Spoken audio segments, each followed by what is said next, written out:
Dalam menjalankan bisnis, memperkaya diri sendiri bukan tujuan utama, tapi untuk membantu orang yang kita cintai. Halo semuanya, nama saya Michael. Selamat datang di channel saya, Sikutu Buku. Kali ini saya tidak membahas buku, tapi membahas soal kisah inspiratif dari Maharani Kemala, salah satu founder dari bisnis MS Glow, merek perawatan kulit yang cukup terkenal dan banyak dipakai oleh artis. Sebelum kita mulai, buat kalian yang mau support channel ini agar terus berkarya, caranya gampang banget. Kalian cukup klik subscribe dan nyalakan loncengnya. Dukungan kalian membantu banget supaya kita bisa rutin posting dan bersama-sama belajar di channel ini. Rani awalnya bekerja sebagai marketing di salah satu bank BUMN di Bali. Dari bagian marketing, kemudian dia pindah ke bagian frontliner. Ketika bekerja di bank, Rani merasa butuh uang tambahan. Gajinya sebagai pegawai bank tidak cukup untuk memenuhi kebutuhannya sehari-hari karena habis untuk membayar cicilan. Kemudian, pada tahun 2014, Rani mulai berbisnis online yang sempat dia tinggalkan karena sibuk bekerja sebagai karyawan di bank. Awal bisnisnya menjual baju bekas yang masih layak dengan konsep garage sale. Kemudian, dari situ, Rani menggunakan uang tunjangan hari raya sebagai modal untuk berbisnis perawatan kulit. Dia menjadi reseller dengan menggunakan merek sendiri dan mengantar produknya ke rumah-rumah konsumen sehabis pulang kerja. Di masa itu, bukan hal yang mudah. Walaupun sudah capek seharian bekerja, Rani dan suami masih harus packing dan mengantar pesanan hingga jam 2 pagi, dan baru bisa tidur jam 4 pagi setiap harinya. Jalan menuju kesuksesan memang tidak mudah dan butuh proses panjang untuk mencapainya. Untungnya, karena menggunakan merek sendiri, Rani bebas menentukan harga jualnya, sehingga dia mendapatkan margin keuntungan yang lumayan besar. Setelah 6 bulan berbisnis, Rani memutuskan untuk membuka kantor karena perkembangan bisnisnya sangat cepat. Omset di rekeningnya saat itu mencapai 700 juta rupiah. Padahal modal awalnya hanya 3 juta rupiah. Pertumbuhan bisnis yang sangat cepat membuat Rani dan partner berpikir untuk segera mengurus proses legalitas produknya. Hal ini karena selama ini produknya hanya repackaging dan belum memiliki izin edar BPOM. Dari situ, mereka memutuskan untuk membuat merek baru, yaitu MS Glow setelah setahun menjalani bisnis perawatan kulit. Untuk produksinya, Rani dan partner memutuskan untuk menggunakan jasa Maklon di Surabaya. Artinya, pabrik itu yang akan mengurus produksi dan juga izin edar mereknya. Hingga akhirnya, secara resmi, merek MS Glow berdiri di tahun 2016. Sebagai informasi, merek MS Glow berasal dari nama founder dan partnernya, yaitu Maharani dan Sandy. Selain menjual langsung ke konsumen, sistem penjualan MS Glow juga menggunakan sistem reseller. Target utama dari resellernya yaitu ibu-ibu rumah tangga atau anak muda yang ingin mendapatkan keuntungan tambahan dari penjualan paket MS Glow. Saat ini, MS Glow telah memiliki jaringan reseller sebanyak 4.000 orang dan jumlah distributornya mencapai 18 distributor yang ada di seluruh Indonesia. Perbedaan antara distributor dan agen hanya berdasarkan dari pengambilan paketnya. Distributor memiliki ketentuan untuk minimal pembelian sebanyak 10.000 paket per bulan. Sedangkan agen memiliki ketentuan untuk minimal pembelian sebanyak 1.000 paket per bulan. Berkat sistem ini, MS Glow mampu menjual jutaan piece produk setiap bulan.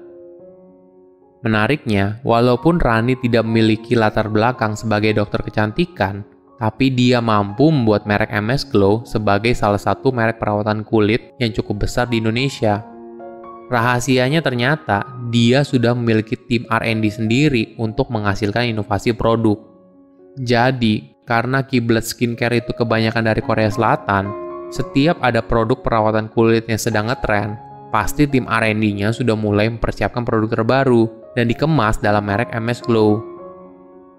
Ada satu momen yang mengubah hidup Rani dan membuatnya semakin mantap dalam berbisnis perawatan kulit.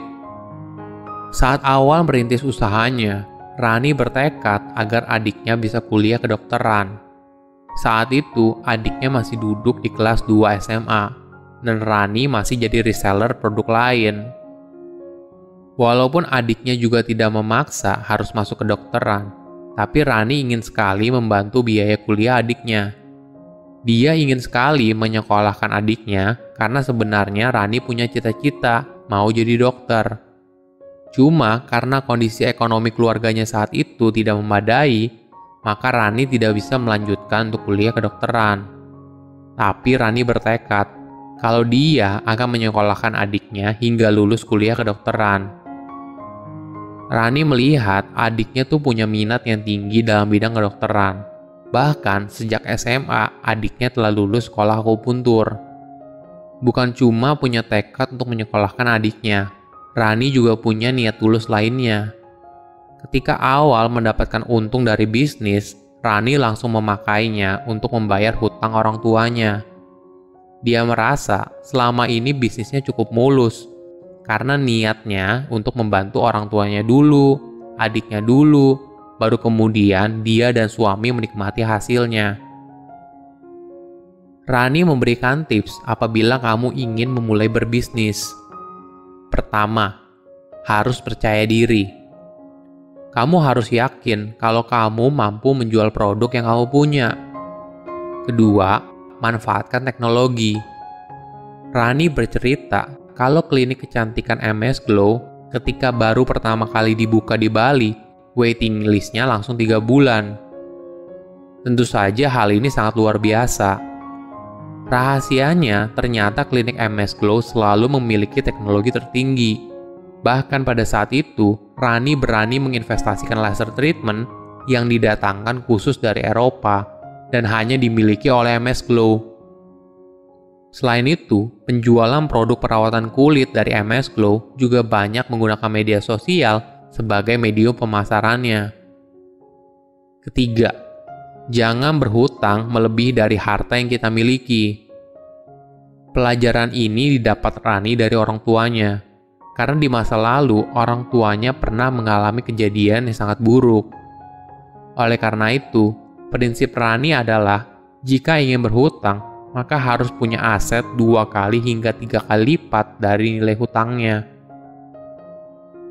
Dalam membangun usaha, bukan hanya soal memperkaya diri sendiri, tapi juga dapat membantu orang yang kita cintai. Niat yang tulus akan memudahkan jalan dalam berbisnis. Silahkan komen di kolom komentar pelajaran apa yang kalian dapat dari kisah inspiratif ini. Selain itu, komen juga mau tahu kisah inspiratif apa lagi yang saya review di video berikutnya. Saya undur diri, jangan lupa subscribe channel YouTube Sikutu Buku. Bye-bye.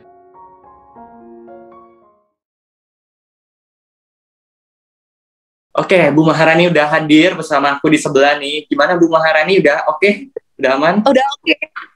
Maaf ya dari tadi kita keluar masuk agak kurang bagus sinyalnya.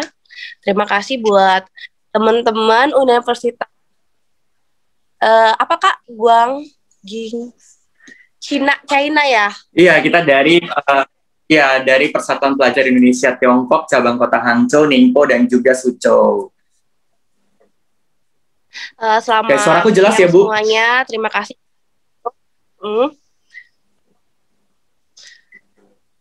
Oke, aman. Silakan, Bu. Sinyalnya oke? Ya.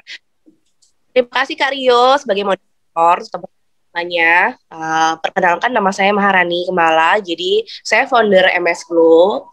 Kesempatan pada siang hari ini luar biasa banget bisa ketemu teman-teman semuanya yang hadir, sekitar 300 orang ya hari ini live Zoom ya.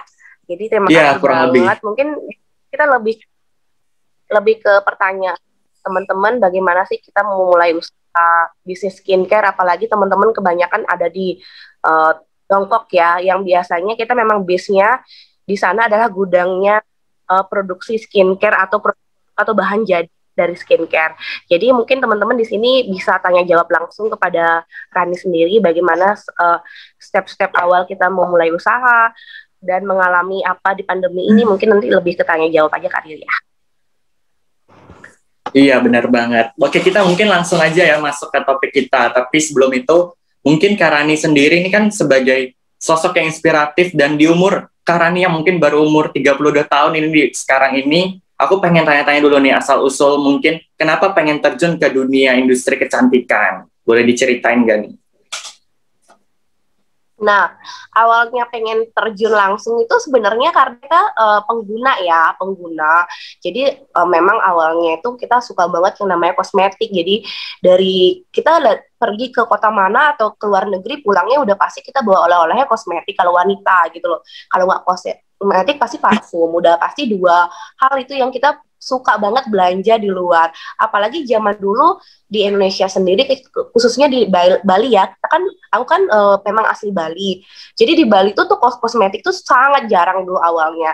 Jadi saat itu aku suka banget kayak just awalnya Kak jual beli online, terus just tipin teman-teman yang mau cari skincare atau makeup. Awalnya dari sana lah kita memulai usaha skincare ini just tip dan kita jualan online gitu. Dari memang dari hobi sih awalnya. Jadi teman-teman kalau mungkin dari sekarang pengen terjun di dunia apa, itu memang kalau kita memang sudah happy dan hobi dan memang fashionnya kita udah pasti kita lakukan dengan sungguh-sungguh, dengan niat, dan memang kita memang suka fashion tersebut gitu Kak Rio. Dari awal jualan online gitu kalau aku. Berarti dari hobi dan juga teman-teman bisa lakuin hal yang teman-teman suka dan akhirnya teman-teman bisa merubah itu menjadi sebuah bisnis nih. Dari Karani tadi poin yang aku dapetin.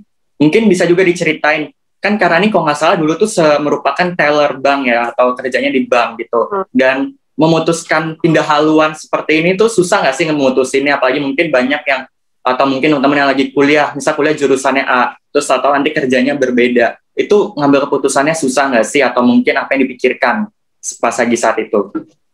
Nah, dulu aku kuliah sendiri, dulu jurusannya teknologi pertanian. Nggak nyambung dari antara jurusan kuliahnya aku sendiri, terus dapat kerjaan di bank itu karena bank sendiri waktu itu nelpon kita. Jadi mereka tuh rekrutmennya melalui lulusan yang ada di universitas kan. Jadi mereka telepon ke Rani, mau kerja di bank. Jadi mereka dari awalnya kenapa aku kerja di bank nggak kepikiran mau kerja di bank, karena zaman dulu tuh aku bisnis fashion Kak Karyo. Jadi zaman dulu tuh aku tahun 2006 itu aku udah belanja baju di Guangzhou Cina, itu aku kirim ke Bali, aku jualan di Bali dari baju-baju yang aku beli dari Guangzhou Cina gitu. Reseller ya berarti ya? Iya, reseller. Dari zaman dulu banget aku memang suka jualan.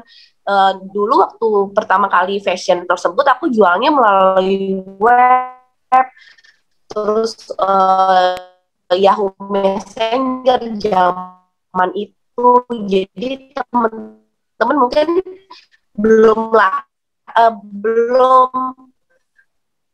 familiar ya Yahoo Messenger. Jadi kita zaman itu udah jualan tahun 2006 itu udah jualan lewat Yahoo Messenger, tuh habis pakai bayar cicilan mobil, pakai bayar kebutuhan rumah tangga. Zaman itu aku udah nikah sama suami, jadi gaji 3 juta itu nggak cukup. Jadi kalau teman-teman tahu, teman-teman yang mahasiswa itu yang kok tahu kalau gaji di Bali atau Indonesia tuh sangat kecil. Jadi zaman dulu tuh aku dapat gaji 3 juta itu ngerasa habis, pakai biaya hidup sudah habis. Jadi pada saat itu ada teman-teman yang suka just tip, ada teman-teman yang suka titip atau belanja online, aku usahain biar bisa nyediain kebutuhannya mereka. Makanya dari sana, dari aku kerja di bank itu sambilan.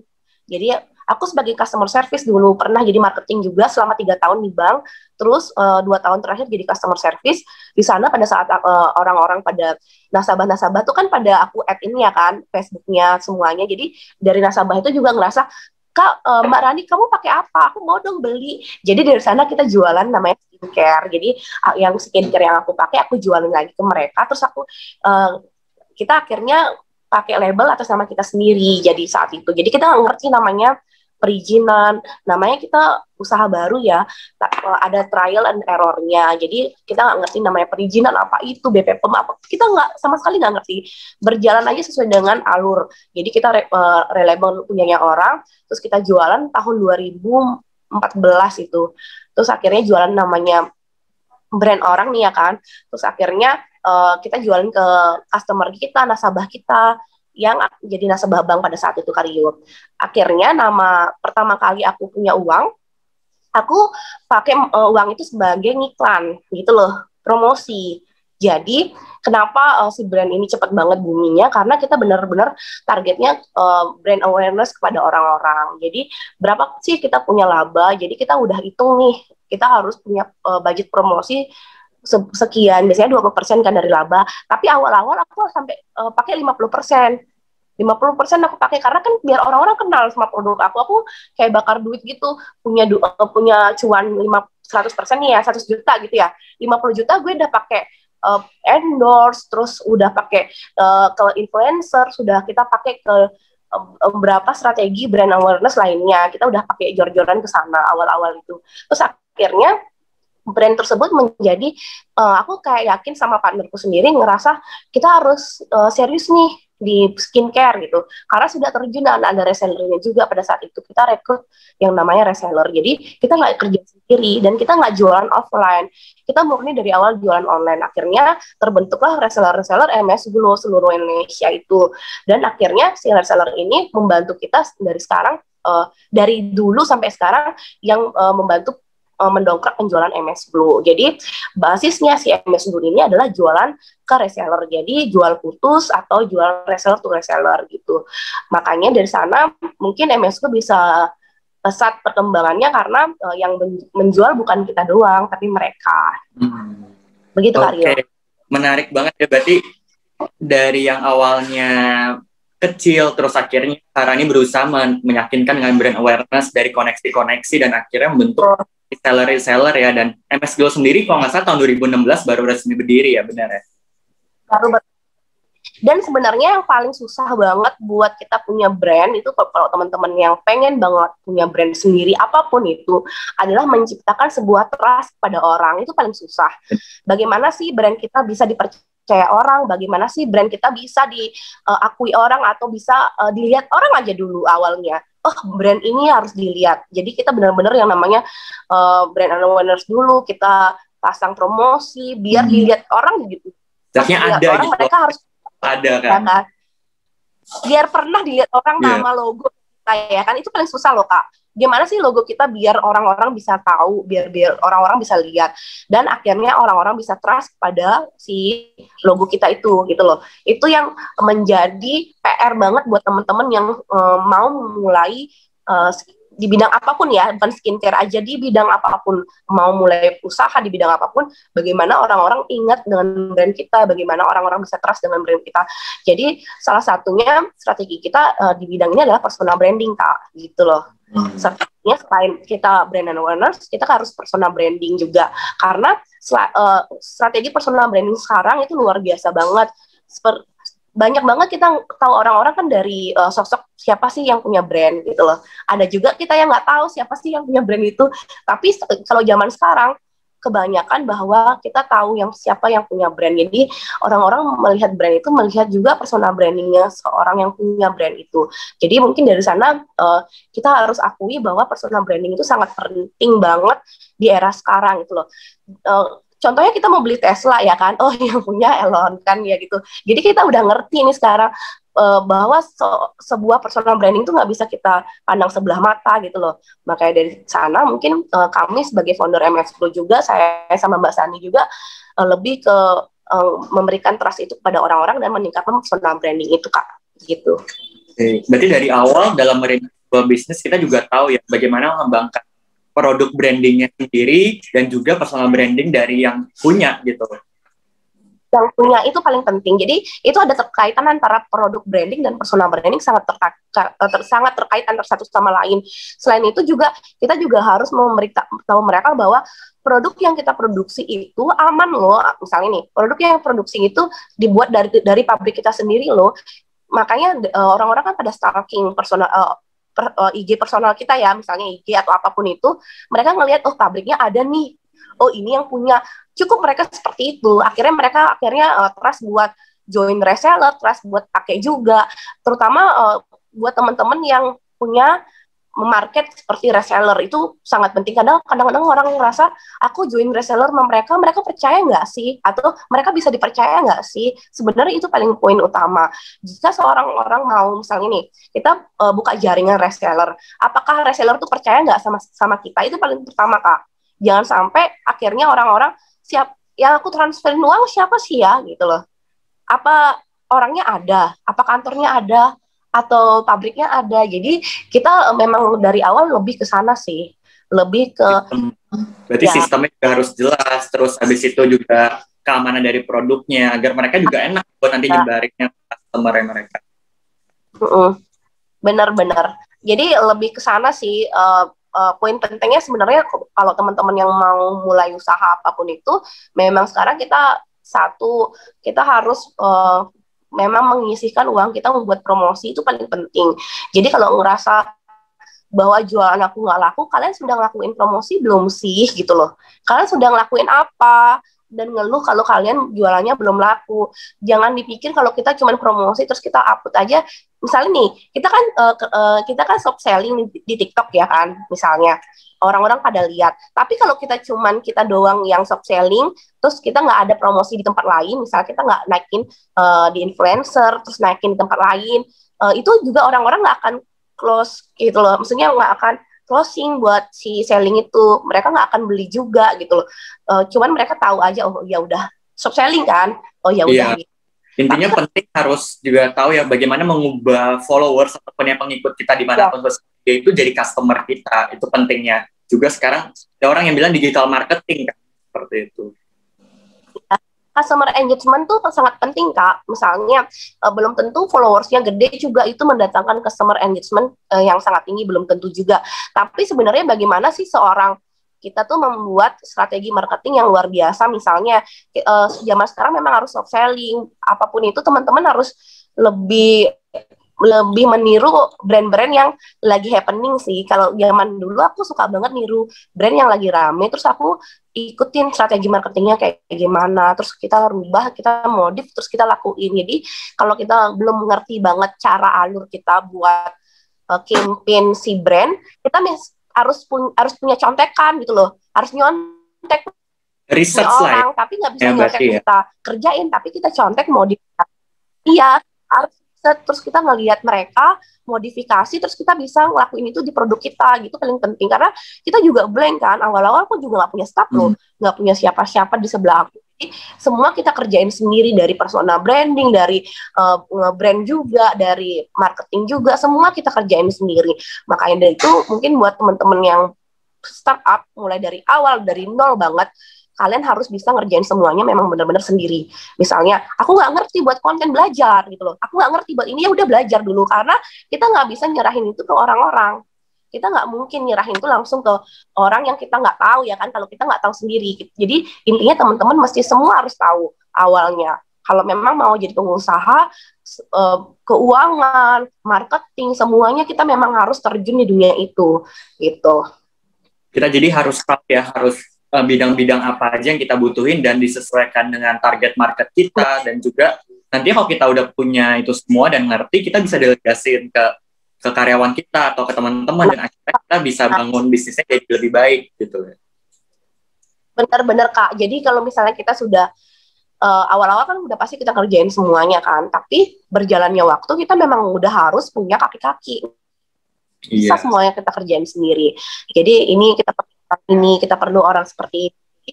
Dari sanalah kita mungkin ngelihat bahwa oh ini kita penting banget nih, kita perlu orang ini banget gitu loh. Mungkin pengalaman sebenarnya kalau teman-teman banyak banget yang ngerasa gini loh Kak, banyak banget yang ngerasa aku tuh udah jualan tapi nggak laku-laku, itu paling parah banget menurut aku. Kenapa sih lu mau jualan gitu loh? Padahal lu sendiri ngeluh nggak laku-laku, apa yang sudah lu lakuin? Lu sudah ngelakuin apa? Udah strategi apa yang lu lakuin?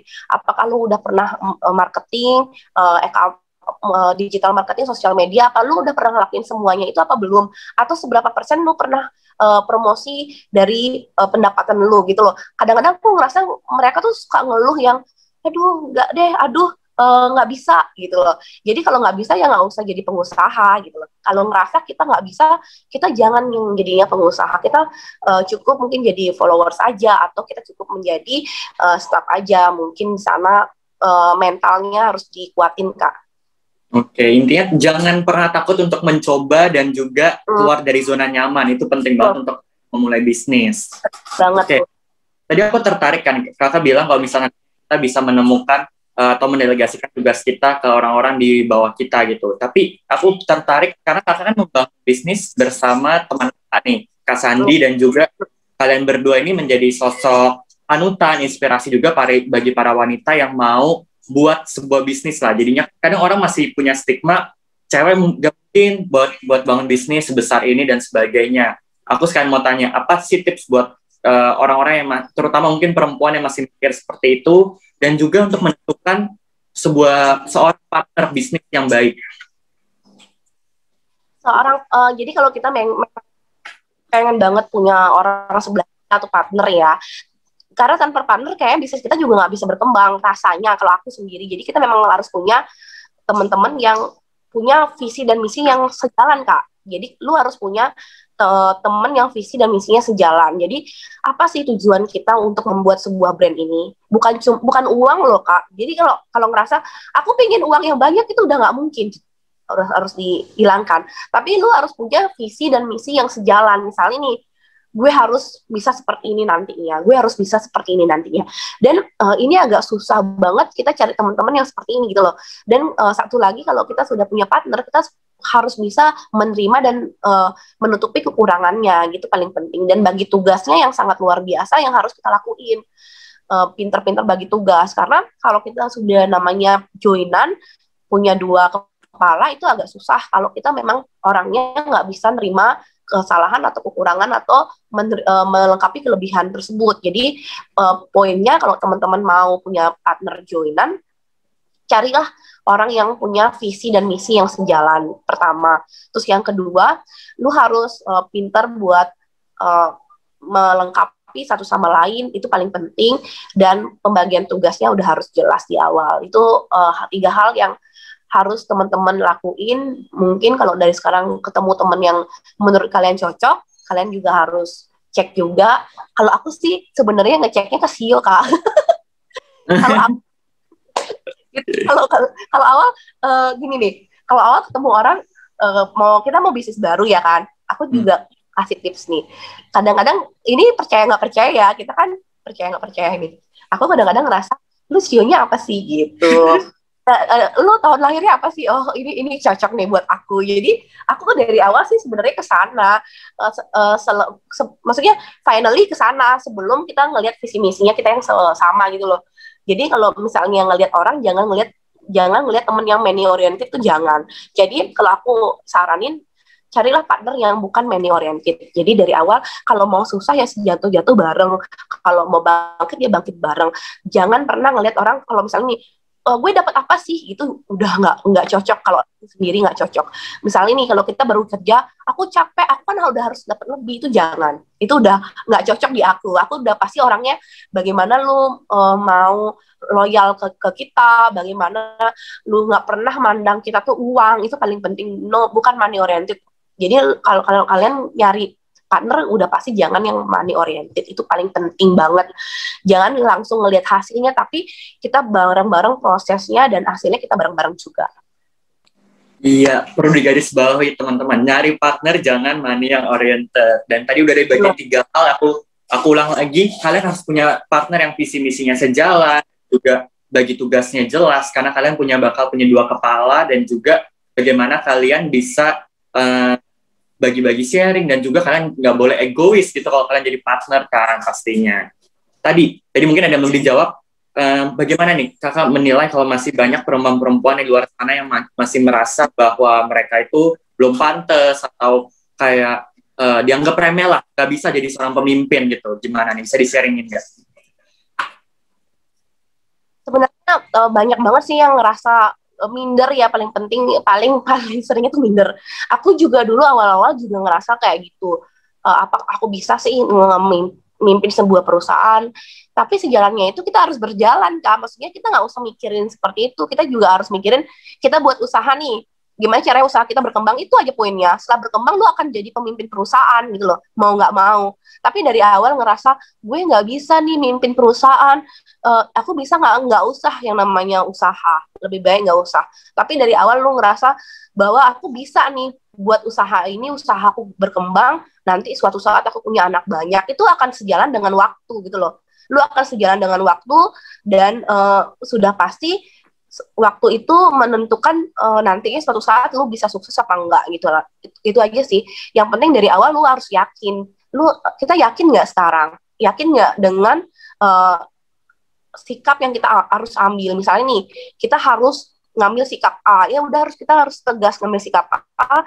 Suatu saat si A ini akan berkembang, akan besar, akan jauh, itu kita harus konsentrasi dan fokus. Makanya dari sana tahun 2016 aku resign dari Bank Mandiri, itu gara-gara aku harus fokus, Kak. Nggak bisa aku usaha ini sebagai sampingan, tapi usaha ini adalah usaha utama aku yang aku benar-benar harus fokus.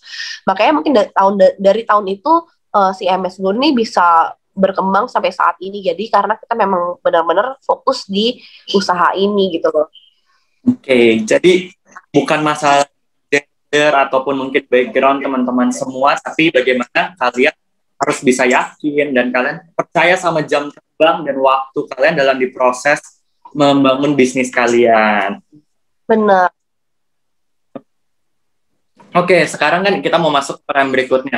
Ini kan di saat-saat seperti ini, pandemi COVID-19 itu memukul banyak banget industri bisnis. Mungkin bisa di-sharing nggak untuk di bisnis kakak sendiri, apa sih yang paling dampak signifikan, yang paling dirasakan selama pandemi COVID-19 ini? Kebetulan untuk di bisnis kecantikan sendiri, bisnis kecantikan di seluruh dunia itu mengalami bukan peningkatan ya, dia ada stabilnya. Untuk kosmetik sendiri dia ada peningkatan, tapi ada juga yang penurunan, tapi tergantung di item-item tertentu kan. Tapi untuk di MS Glow sendiri, kita bersyukur banget di tahun ini, tahun 2020 kemarin, itu kita mengalami sangat peningkatan di kosmetik dan skincare. Jadi kalau dibilang kita bagaimana sih kita tahun kemarin pada saat mengalami pandemi, tapi kita bersyukur banget kita mengalami peningkatan. Karena kenapa? Karena pada saat awal pandemi sendiri, kita memang Februari, Maret itu penjualan kita memang agak drop. Awal 2020 agak drop sedikit banget. Terus kita ngerasa bahwa kita nggak bisa seperti ini aja. Kita harus punya inisiatif baru, yaitu kita akhirnya menggelar yang namanya CSR. Kita menggelar CSR awal itu dengan memproduksi hand sanitizer gratis. Jadi dari sanalah kita membangun brand awareness lagi buat teman-teman yang harus tahu MS Glow. Dari sana akhirnya mereka tahu MS Glow, kita akhirnya buat charity baru, kita CSR baru, banyak CSR yang kita lakuin pada bulan Februari, Maret, April. Jadi 3 bulan itu kita benar-benar full yang namanya CSR. Jadi teman-teman malah teman-teman Mbak Sandi dan aku sendiri, jadi semuanya kita benar-benar turun ke lapangan buat membagikan CR tersebut dengan logo MS Glow. Jadi orang-orang paham nih, oh MS Glow nih. MS Glow kita juga buat masker gratis, berapa produk-produk kesehatan juga kita lakukan dan sumbangkan ke teman-teman. Jadi mungkin dari sana akhirnya si MS Glow ini juga banyak yang tahu. Dan kita mempromosikan bahwa teman-teman yang di rumah aja, yang kena dampak PHK, yang nggak jualan, yang suaminya misalnya dapat penghasilan setengah, itu kalian bisa loh join jualan MS Glow. Jadi dari sana banyak banget, dari dulu kita punya di bawah 10.000 member, sekarang kita udah punya 40.000 member, sekitar 4-5 juta per sebulan. Jadi dari sebelumnya kita di bawah 10.000, 2019 akhir, itu November, itu di member kita, dan 2020 akhir kemarin udah hampir tembus sampai 40.000 member gitu loh. Jadi di pandemi ini kita mengalami penurunan, bahkan CMS itu mengalami peningkatan gara-gara kita personal branding, melakukan CSR, dan kita merubah-rubah campaign yang ada, bahwa orang di rumah tuh perlu loh yang namanya perawatan. Jadi kita rubah strategi kita gitu, Kak. Benar-benar tahun 2020 kemarin tahun ajaran baru buat kita, yang benar yang nggak ngerti awalnya kita mau bagaimana, akhirnya strategi marketing kita rubah, banyak hal yang kita lakukan. Makanya dari sana buat teman-teman juga jangan ngerasa putus asa. lu pasti bisa gitu loh, lu pasti bisa ngelakuin apa aja, yang penting lu punya semangat, punya mental yang kuat dan inovasi di setiap cobaan yang udah kalian alami, itu paling penting. Oke, jadi bisa dibilang MS Glow sendiri atau industri kecantikan ini yang kakak tadi bilang, kita harus bisa melihat kondisi, tren, dan COVID-19 ini membuat kita belajar bahwa ya kita harus bisa tahu nih mereka di rumah aja butuh apa, terus habis itu tenaga kesehatan kita bisa bantu seperti apa, di sosial dan juga dan itu semua dikombinasikan dan jadi suatu hal yang baru. Dan aku dengar-dengar juga MS Glow sendiri baru buka cabang nih kemarin yang terbaru di Medan. Sekali lagi aku juga mau mengucapkan kongres. Oke, dan tentunya tadi kakak juga bilang nih, kan pakai sistem reseller, agen, dan juga pengen tahu nih, apa sih yang bisa selama situasi COVID-19 ini untuk meyakinkan mereka bahwa ini bisa tetap berjalan loh bisnis ini, apalagi industri kecantikan, berarti yang kakak bilang bisa dibilang nggak terpengaruh dan akan terus berkembang ya trennya berarti ya kan, dan bagaimana tetap meyakinkan mereka untuk tetap stay di MSGO dan mereka juga bisa berkembang. Tapi sebenarnya si si skincare ini sebenarnya banyak banget yang akhirnya ibu-ibu atau kita sendiri di rumah itu lebih aware terhadap kulit, kesehatan, semuanya. Bahkan sekarang banyak banget teman-teman yang ngerasa berjerawat kan karena pakai masker. Aku juga ngerasa kayak gitu. Mungkin dari sana mereka lebih aware aja sih Kak, suka stalking, suka belanja e-commerce ya kan, belanja. Nah dari sana memang peningkatan terhadap tren penggunaan skincare itu lebih tinggi sekarang daripada sebelum COVID. Dan dari sana akhirnya kita ngerasa bahwa kita harus punya produk-produk yang terbaru lagi nih. Misalnya nih, orang-orang di rumah suka banget yang namanya perawatan rambut. Sekarang kan rambut suka diganti-ganti ya, cat atau apapun itu. Terus kita juga inovasinya di sana sih, Kak. Kita lebih ke pengeluaran produk baru, ada nail juga. Jadi orang di rumah juga suka kutekan sekarang karena dia nggak ngapa-ngapain ya kan, suka berdandan kayak gitu. Mungkin dari sana kita banyak banget buat produk baru yang lebih berkualitas sehingga orang-orang percaya banget sama si reseller kita, terutama ya percaya banget sama produk kita. Apalagi produk kita tuh kita riset sendiri Kak, semua R&D kita tuh sendiri. Jadi produknya MS Glow itu jarang banget bisa ditiru orang, itu paling penting. Jadi banyak banget reseller kita ngerasa bahwa produk kita tuh bagus, satu. Kedua, kita punya pabrik sendiri, Kak. Kita punya pabrik sendiri dan kita punya tim R&D sendiri, itu paling penting. Dan teman-teman juga reseller ngerasa bahwa kita tuh produknya nggak akan ada yang bisa niru loh. Dan yang kedua juga kita mesti royal kepada mereka, gitu paling penting. Jadi teman-teman reseller juga banyak juga yang mengejar reward. Jadi mereka lebih ke kita harus jualan lebih kenceng nih, akan dapat reward di tahun ini. Jadi lebih ke sana sih Kak. Jadi lebih ke reward yang kita kasih ke mereka, terus produk yang kita buat eksklusif, terus mutu produk yang kita jaga, terus produk-produk yang akhirnya kita bisa kasih juga di tahun-tahun ini. Itu paling penting. Oke, bisa dibilang berarti kakak sendiri dari pihak DMSGO sendiri cukuplah memfasilitasi mereka para reseller ataupun agen untuk mereka bisa mengerti produk-produknya, dan yang paling penting adalah produknya nggak bisa ditiru. Itu sih yang mungkin sebagai reseller, ya karena aku pernah coba sebagai reseller juga, ketika mereka barang yang produk yang kita jual itu dan dicintai dan akhirnya mereka ada something unik di produk yang kita pegang, pasti mereka itu tetap akan stay terus ya. Betul.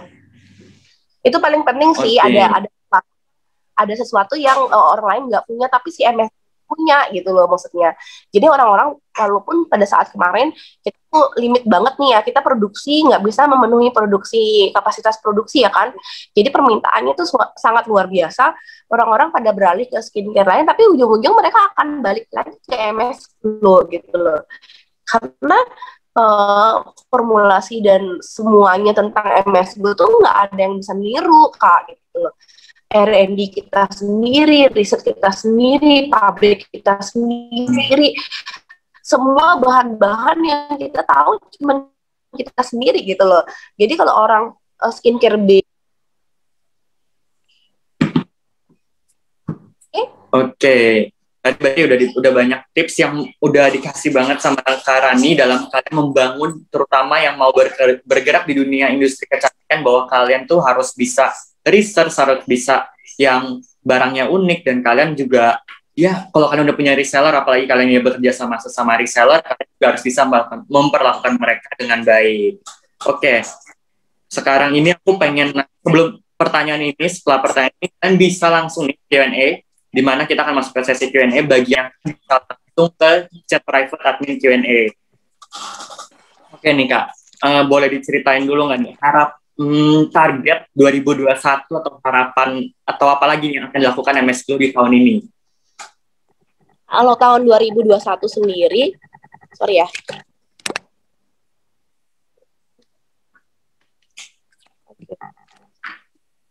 Tahun 2021 sendiri, MS Glow sendiri kemarin kita sebelum 2020 kemarin kita buat tren baru. Jadi kita sebagai brand itu bukan cuma mengikuti tren, kita juga harus punya ide-ide baru untuk membuat tren gitu loh. Jadi kemarin kita juga baru buat tren sendiri, kita mau launching namanya skincare anak, Kak. Jadi kebanyakan skincare kan untuk pria, wanita, sekarang ada juga buat anak-anak. Jadi kita buat tren terbaru di Indonesia, skincare untuk anak. Jadi skincare ini kita buat ibu-ibu yang ngerasa bahwa si anaknya tuh butuh banget loh yang namanya skincare. Si anaknya juga butuh banget yang namanya perawatan dengan ingredient alami yang sudah harus atau yang sudah lulus uji kan gitu kan. Akhirnya si MS Glow ini launching skincare buat anak ini akhir tahun kemarin, dan ini lumayan booming banget dan banyak banget akhirnya brand-brand lain yang gitu loh Kak. Jadi kita sebagai brand nggak cuma mengikuti pasar, jadi pasar yang harus mengikuti kita juga harus seperti itu juga. Jadi kita bagaimana mengcreate sebuah tren gitu loh. Bagaimana sih lu bisa nge-create sebuah tren dan akhirnya orang-orang ngikutin tren kamu gitu. Itu paling penting juga. Jadi harapan aku di tahun 2021 kita juga harus bisa juga buat tren-tren baru di dunia kosmetik, dan akhirnya tren-tren tersebut bisa diikuti dengan kosmetik teman-teman di dunia kosmetik lainnya.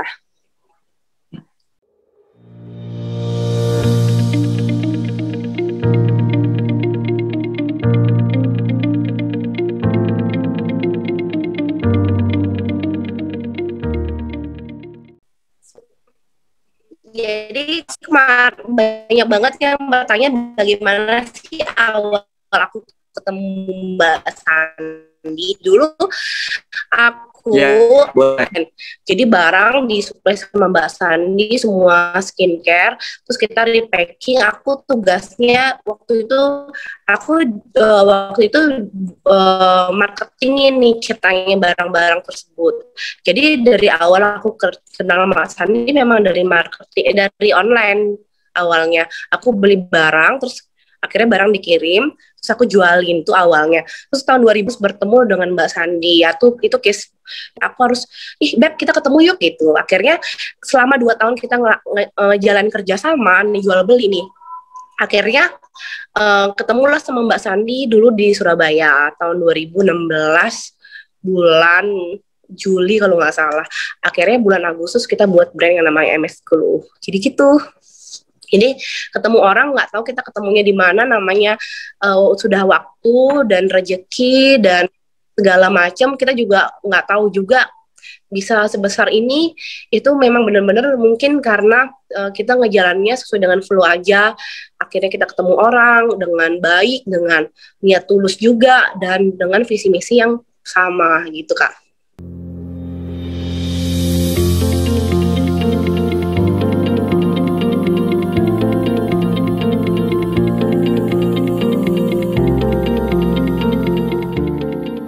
Tahapan awal kalian mau punya usaha kosmetik dan skincare, kalian boleh cari pabrik yang sudah pabrik yang maklon namanya. Maklon tuh kalau di lainnya namanya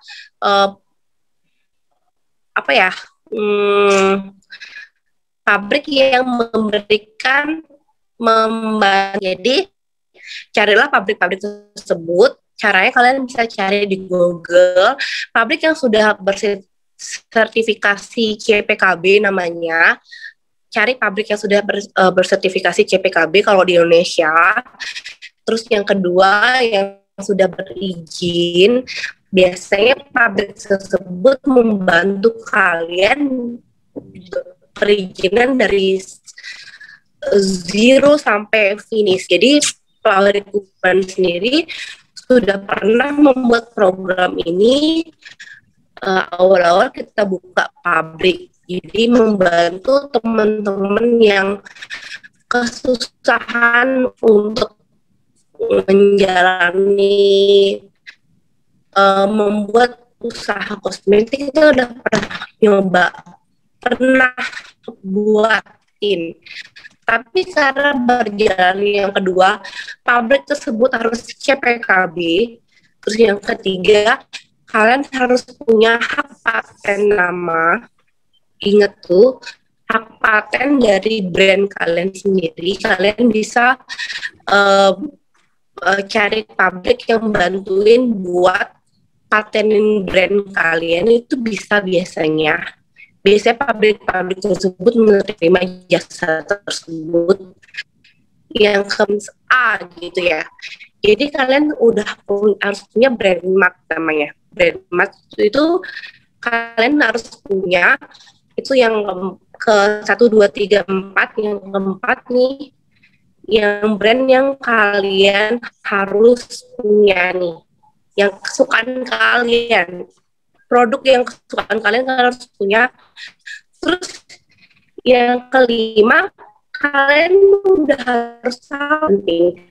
Tapi kalau di luarnya marketing nih ya, 4 ini, dari pertama kalian harus cari pabrik yang maklon, CPKB, terus yang tadi brand ya, misalnya punya hak paten, terus akhirnya brand mark itu adalah aku mau maklon nih, aku mau maklon dan punya brand seperti ini. Tapi itu kan gampang kan? Sebenarnya gampang banget kalau kita mau punya skincare zaman sekarang, gampang banget. Tapi yang bagaimana sih skincare kalian bisa kejual, itu paling penting. Kalau bagaimana menciptakan skincare itu sekarang gampang banget Kak. Sekarang kalian bisa datang ke pabrik, bisa buat skincare tersebut, udah langsung jadi 3 bulannya lagi. Tapi bagaimana caranya skincare kalian bisa kejual itu? Kita mau langsung closing statement aja nih dari Kak Rani. Apa pesan-pesan yang bisa diberikan kepada generasi milenial atau teman-teman yang lagi ikut di acara hari ini untuk dapat mempersiapkan diri sebagai untuk terjun dunia bisnis dan mempersiapkan diri sebagai generasi yang memajukan bangsa? Boleh Kak Rani.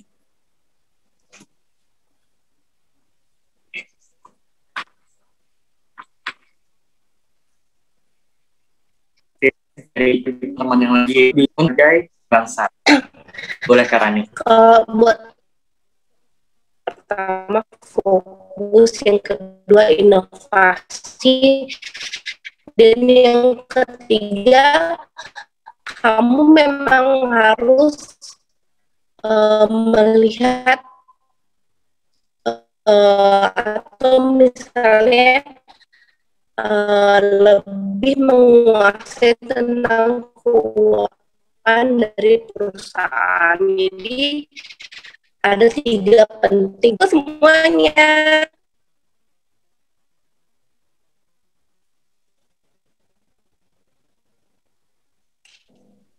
Oke, kita tadi udah mendengar closing statement dari Kak Rani, yang dimana juga teman-teman bisa nih, yang aku bisa highlight dari pembicaraan kita pada hari ini, bagaimana kita harus bisa menentukan partner. Tadi udah jelasin bagaimana kita bisa punya visi misi yang jalan, bukan dari partner yang money oriented, dan juga bisa membagi tugas dengan benar. Dan dari cerita Karani yang dimana dengan modal kecil, tapi jika kalian bisa mengatur keuangan dengan jelas, lalu kalian juga tahu target market kalian bisa menjadi seseorang yang sukses di masa depan. Dan kalian juga harus menjadi pribadi yang mau belajar dan juga berinovasi. Sekali lagi, thank you untuk Bu Rani atas kesempatannya karena bergabung di acara hari ini dan membagikan berbagai cerita inspiratif yang begitu insightful bagi kita untuk terjun dunia bisnis. Semoga nanti di lain waktu kita dapat berjumpa kembali ya, Bu. Makasih ya teman-teman, makasih semuanya. Mohon maaf ada salah kata dan koneksi hari ini tidak bagus.